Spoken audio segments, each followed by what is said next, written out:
Warning: this podcast may contain strong language. Guilty verdict. Hello. Are you ready? The State versus Richard Alexander Murdaugh, defendant. Indictment for murder. Verdict, guilty. This is the Zipperline Entertainment Podcast. Guilty verdict. Alex Murdaugh sitting with a very straight face as he prepares to hear the jury's decision. www.zipperlineent.com. This is Alex Murdaugh at 7147 Moselle Road. I need the police to answer immediately. My wife and child just got badly. Guilty verdict.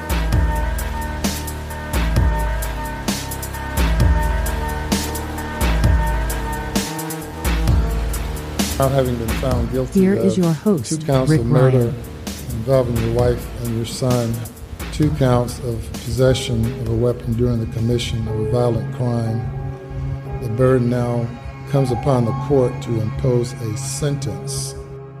Hello, I am Rick Ryan, and this is the Zipperline Entertainment Podcast. Thanks for joining me.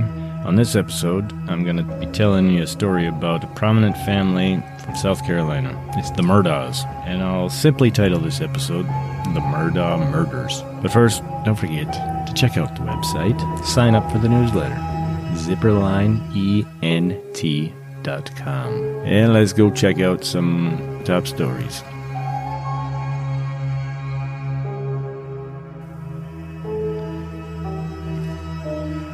Some top stories. TikTok bill ban.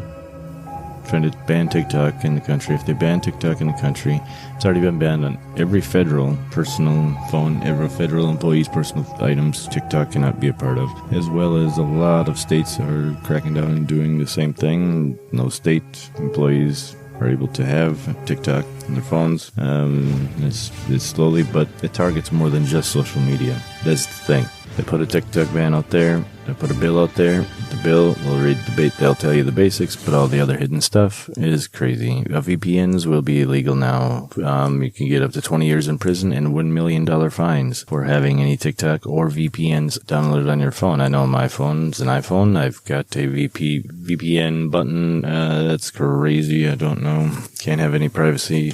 Bunch of whack jobs, and then whack jobs ruin it, and then these guys don't know how to figure it out, so they just take it. It's easier that way. I'm going to start this by starting at the point where I learned about the Murdaughs. And for me, it starts with Alex's youngest son, Paul Murdaugh. And to understand the big picture, I'll explain a little bit of history about the Murdaughs, their power and their influence down in Hampton, South Carolina. Alex Murdaugh, an attorney in Hampton, and in the community with his power and influence, came from 3 generations of Murdaughs holding public office of solicitor in South Carolina. Dates all the way back to Randolph Murdaugh, 1920 to 1940. These are all public elected office. 1920 to 1940 was the original Randolph Murdaugh.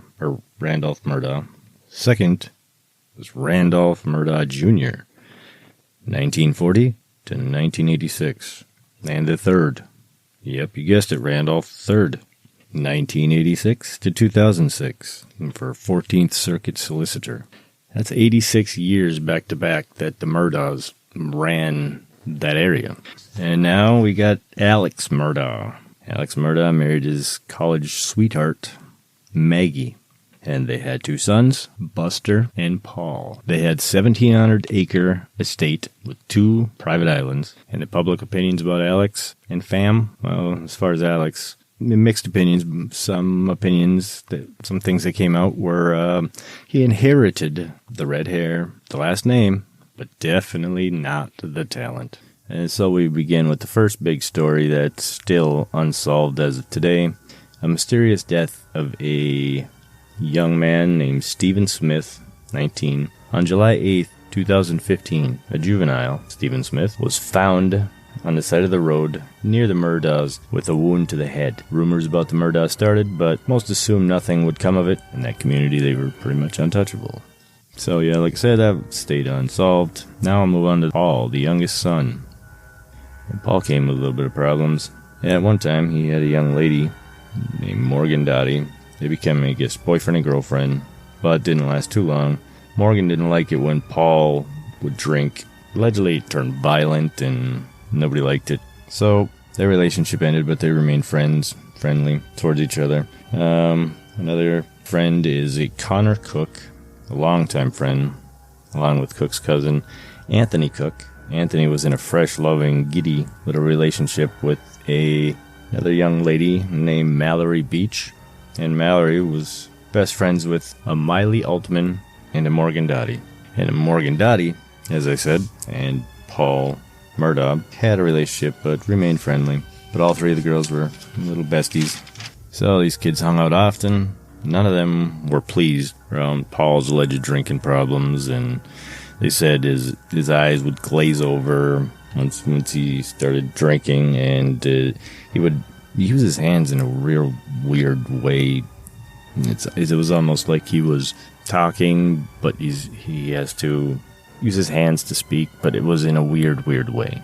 Little did I know, on Paul, Connor, Anthony, Mallory, Miley, and Morgan had a night of fun planned.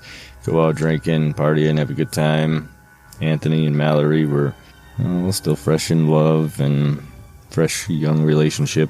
Just normal as a teen. Go out and have a great time. Or not, maybe not normal, but unheard of. Not unheard of. Go out drinking, have a good time. So they all headed to a convenience store or gas station. And Paul went in. They were driving a white Ford pickup, towing a boat, and they stopped at the convenience store. A security camera ended up seeing Paul on there purchasing a couple cases of beer, showed ID. Cashier didn't even look at it. She just scans it, hands it back. He pays. They leave. On the way out, he's walking through the parking lot, holding up the beer, like, hey guys, I got it. Here it is. Here's the beer. So next, they decided they were going to take the boat, cruise the river to where they had to go so they could dock the boat, due to the fact that Paul's connections allowed him to, he was able to find out that they were performing sobriety checkpoints, or they would be performing them on roadside. So they decided the smart thing to do would be to take the boat in and out. Nobody knows anything.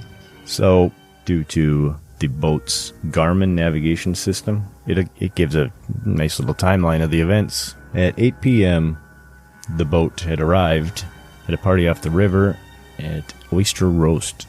They stayed there. At 12 midnight, the six boarded the boat, headed toward downtown Buford Day Dock. Connor and Paul wanted to go stop in at Luther's, have a quick drink. 1:15 a.m., the security camera off the docks see them all walking back towards the boat. Anthony Cook and Mallory Beach were seen kind of hanging back together, like I said, all giddy and holding hands and just being little teenagers in love. Paul was walking by himself, doing really weird things with his hands, where that came in fit like a glove. Definitely pretty weird stuff with his hands. Anyway, talk it with your hands in a way, but with slow motion, and then just add some creepy to it, I guess. I don't know. That's my impression of it anyway. Anthony and Mallory continued to playfully horse around, and eventually went and got on the boat.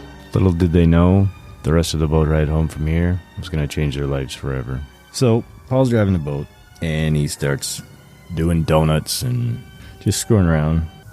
And everyone in the boat pretty much complained, begging him, will you let Connor drive? Just let Connor drive, stop screwing around. We need to get back home. It's late, so let's just let someone else drive. If not Connor, let somebody else. Well, Paul would allegedly leave the wheel to go argue, and Connor was standing next to him, so he'd have to take over. He took over the wheel while Paul took his brakes to just walk away from the wheel and go argue. Allegedly ended up slapping Miley because he was upset that she did not stick up for him while everybody was complaining that you're too drunk to drive, just let somebody else drive. So he said, nobody's driving my fucking boat, it's my boat, and the only one that's driving it is me. Slams up the accelerator or the throttle, bow of the boat goes up, they're cruising. Miley said she'd seen the bridge, but it was too late. The boat hit the pillars under the bridge, launched everyone off the boat. Police were called, and Hampton County Sheriff Stephen Domino was the first one on the scene. Everybody was accounted for except for one. That one would be Mallory Beach. She was missing. Officers immediately put out a call to bring in a search party. One person's missing. Anthony was standing by the squad car, refusing to leave. He didn't want to leave without Mallory. Wanted just to stay there. Need to find Mallory, obviously. Rightfully so. Sheriff calms him down a little bit. So next, Anthony sees a person walking up from the ditch, from the river, and it's Paul. And Paul has like a smiling, smirking expression on his face. Does not sit well with this Anthony. Anthony just loses it and wants to go after him. And what the fuck are you smiling for, you sick fuck? Mallory's missing. And then after that, Anthony asks the deputy officer, whatever, if he knows a Alex Murdaugh. And he says, yeah. And Anthony continues to say, well, that's his son. And he says, yeah. And he says, good luck. And then Anthony indicated that Paul couldn't be touched. So they end up getting transported to the hospital to get checked out, get things fixed. The girls had severe cuts all over their fingers. Their bones were showing. It was pretty gruesome. Connor ended up getting launched through the corner of the windshield since he was standing next to Paul, and bottom teeth went through his bottom lip, below his lip, and he had a huge cut from pretty much his jaw to probably corner of his mouth. That's pretty bad.